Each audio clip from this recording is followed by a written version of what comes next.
Hey everyone, आप सभी का स्वागत है हमारे यूट्यूब चैनल में। और वीडियो शुरू करने से पहले आप लोगों से एक रिक्वेस्ट ज़रूर करूंगी कि इस वीडियो का लाइक टारगेट 2K है और आप लोगों को ज़्यादा से ज़्यादा कमेंट करने हैं ताकि मैं इसका अगला पार्ट बहुत जल्द ला सकूं। सो प्लीज़ हमें सपोर्ट करने के लिए ज़्यादा से ज़्यादा लाइक करें।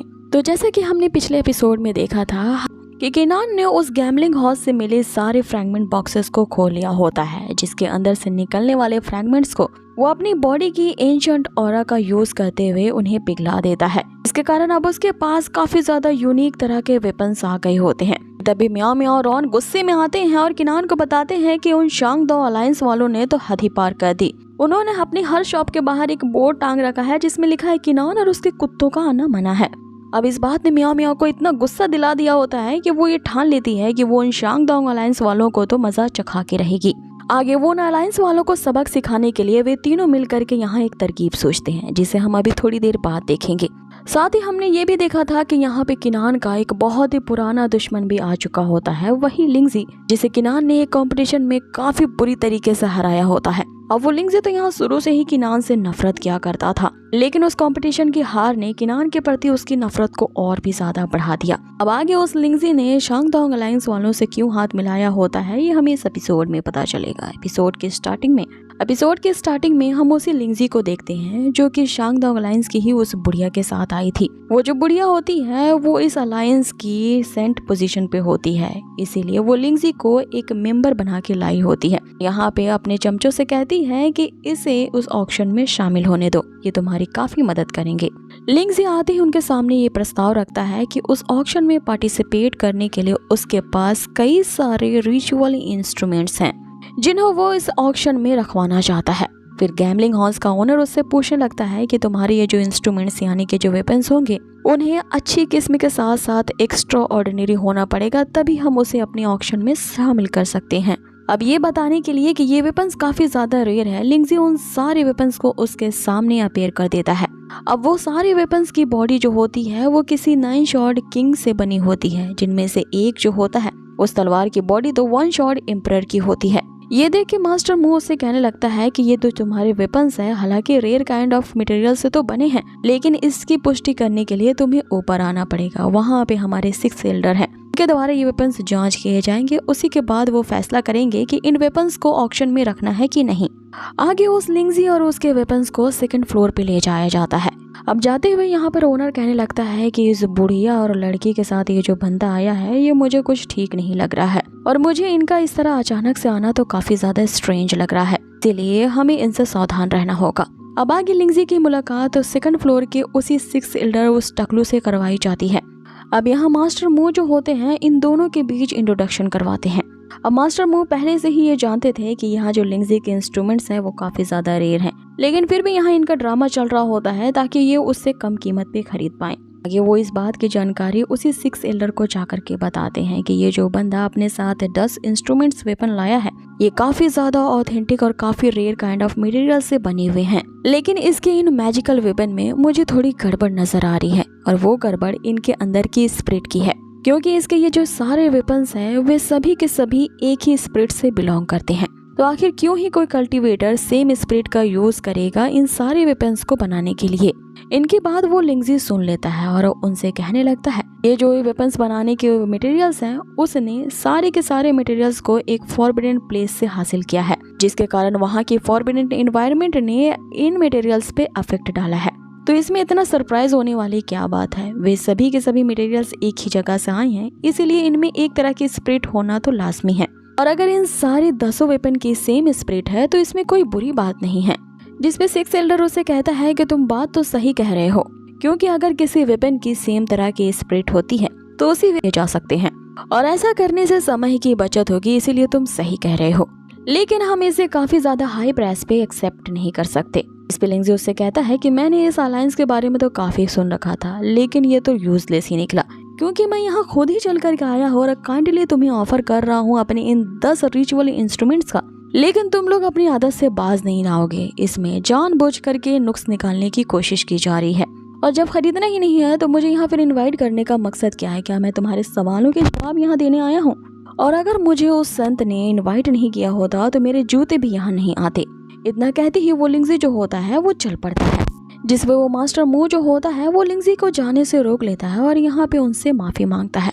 अब आगे वो जो टकलू सिक्स एल्डर होता है यहाँ लिंगजी को एक प्राइस ऑफर करता है कि वो लिंगजी के द्वारा लाए गए इन सारे मैजिकल टूल्स को अपने ऑक्शन में रखेगा और उन वेपन्स को जितने भी प्राइस में उस ऑक्शन में बेचा जाएगा उसका 30% वो अलायंस वाले लेंगे और बाकी के 70% को लिंगजी को दिया जाएगा। अब इस बंटवारे से लिंगजी खुश नहीं होता है और उससे कहता है कि 6 कानों वाले टकले मेरी बात को कान खोल सुन ले। जानता हूँ कि तुम दोनों मेरे मैजिकल टूल्स को लेने के लिए काफी ज्यादा इंटरेस्टेड हो और मैं चाहता हूँ कि मेरे के वेपन्स बेचने के बाद जो प्रॉफिट हो वो उसे 100% मैं पूरा लूँ। लेकिन तुम्हारी अलायंस के शॉप के बाहर मैंने जो एक बोर्ड टंगा देखा है जिसमें लिखा है कि किनान और उसके कुत्तों का आना मना है, इसके लिए मैं तुम्हें 10% रखने की अनुमति देता हूँ क्योंकि उस किनान के साथ मेरा पुराना पंगा है और उसका दुश्मन मेरा दोस्त है। अब वो बुढ़ा इस बात पे ना नुकुर करते हुए मान जाता है कि वो लिंगजी को 90% देगा प्रॉफिट का और खुद वे लोग 10% ही रखेंगे। अब इनके बीच ये डील तय होती है। आगे हमें उसी ऑक्शन हॉल को दिखाया जाता है जहाँ पे उस गैम्बलिंग हाउस का जो ओनर होता है वही इस ऑक्शन का ऑक्शनर था। आते ही सभी का वेलकम करता है। अब जितने भी लोगों ने यहाँ पे ऑक्शन में भाग लिया होता है वो अपनी आइडेंटिटी नहीं शो करना चाहते थे, इसीलिए जो सारे बायर होते हैं उन सभी को एक एक प्राइवेट रूम दिया गया था जिसके कारण सभी की आइडेंटिटी छुपी रहे कि कौन कितनी बोली लगा रहा है। अब आगे उन प्राइवेट रूम में जितने भी बंदे बैठे होते हैं किसी को ये नहीं पता है कि उसके बगल वाले रूम में कौन है और सबको यहाँ पे वेलकम करते हुए वो मोटा बंदा यहाँ पे ऑक्शन शुरू करता है। अब आगे उस ऑक्शन की सबसे पहली ट्रेजर को पेश किया जाता है जो कि एक आइस हार्ट इमोर्टल लोटस होता है।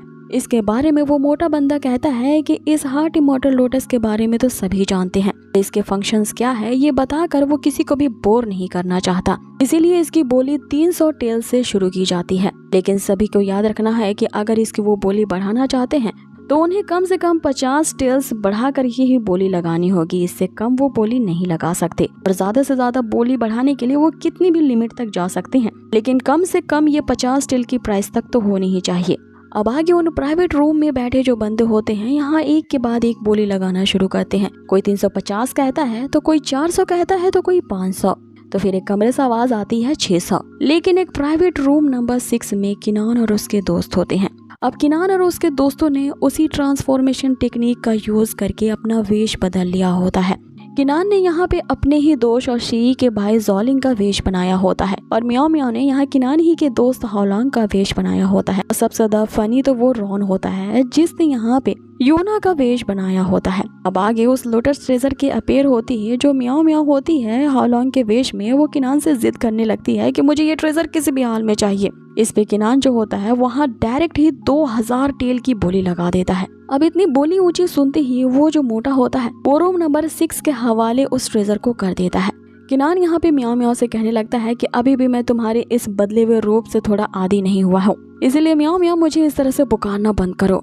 दूसरे रूम वाले बंदे कहने लगते हैं कि ये रूम नंबर 6 वाला तो एकदम पागल है, उसने उस लोटस ट्रेजर को खरीदने के लिए इसने पैसे खर्च कर दिए हैं जो कि वर्थ नहीं था।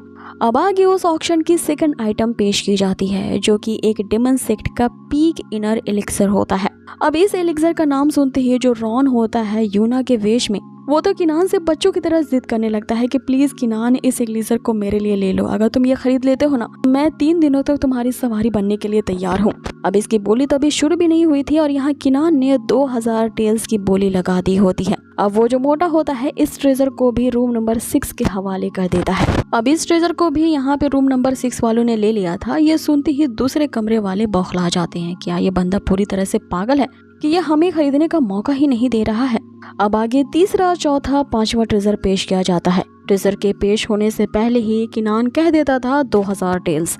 अब वो मोटा जो होता है वो काफी खुश आ जाता है कि रूम नंबर 6 में तो लगता है कि कोई मोटी पार्टी है कि बोली लगने से पहले ही हर तरह के ट्रेजर्स के लिए 2000 टेल्स देने को तैयार है। मेटा सारे ट्रेजर्स को रूम नंबर 6 के लिए शॉर्टलिस्ट कर देता है। अब इस बात से वो जो दूसरे प्राइवेट रूम वाले होते हैं वो काफी ज्यादा खिस जाते हैं कि आखिर ये 2000 टेल्स वाला बंदा क्या समझता है अपने आप को।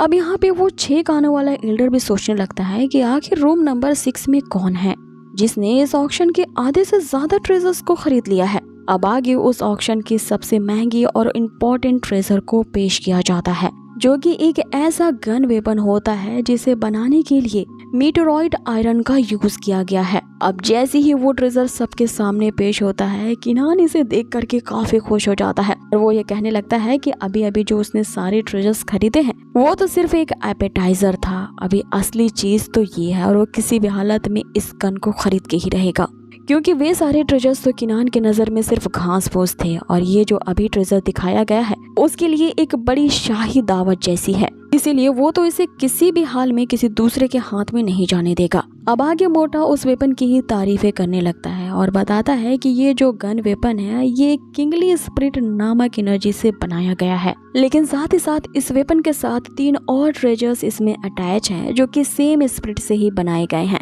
अब वो मोटा लिंगजी के द्वारा लाए गए ही वेपन टूल्स को यहाँ पे दिखा रहा होता है और आगे इसके बारे में बताता है कि इस तरह की स्पिरिट से बनाई गई जो वेपन्स होती है वो काफी ज्यादा रेयर होती हैं, इसीलिए इसकी जो स्टार्टिंग प्राइस है वो 10,000 टेल्स की है। लेकिन अगर कोई इसकी बोली बढ़ाना चाहता है तो कम से कम उसकी बोली उसे 1000 टेल्स से बढ़ानी होगी। ज्यादा से ज्यादा वो कितनी भी बोली लगा सकता है, लेकिन कम से कम 1000 तक तो होनी ही चाहिए।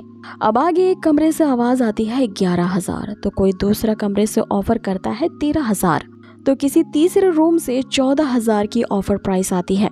लेकिन किनान यहाँ पे एकदम शांत उनके प्राइसेस को सुन रहा होता है और अचानक से यहाँ पे वो बॉम्ब फोड़ता है, ये कहते हुए कि वो इस वेपन को खरीदने के लिए 30,000 टेल्स देगा और उसकी इतनी बड़ी बोली लगाती ही ये एपिसोड को यहीं फिनिश कर दिया जाता है। सो गाइज, जैसा कि हम शुरू से जानते हैं कि ये जो सीरीज होती है इसके एपिसोड्स काफी छोटे होते हैं लेकिन होते मजेदार है। बट आप लोगों की शिकायत होती है कि हमारे वीडियोस छोटे होते हैं, लेकिन मैं इतनी जरूर पूरी कोशिश करती हूँ कि जैसे ही इसके एक्चुअल वेबसाइट पे इसके एपिसोड से जैसे ही आए वैसे ही हमारे चैनल में आपको इसकी एक्सप्लेनेशन मिल जाए। सो पेशेंस रखिए गाइज, और आपको ये वीडियो पसंद आई हो तो इसे ज़्यादा से ज़्यादा लाइक एंड शेयर करें। बहुत ही जल्द मिलते हैं इसके नेक्स्ट एपिसोड पे। Till then take care, stay healthy, good bye.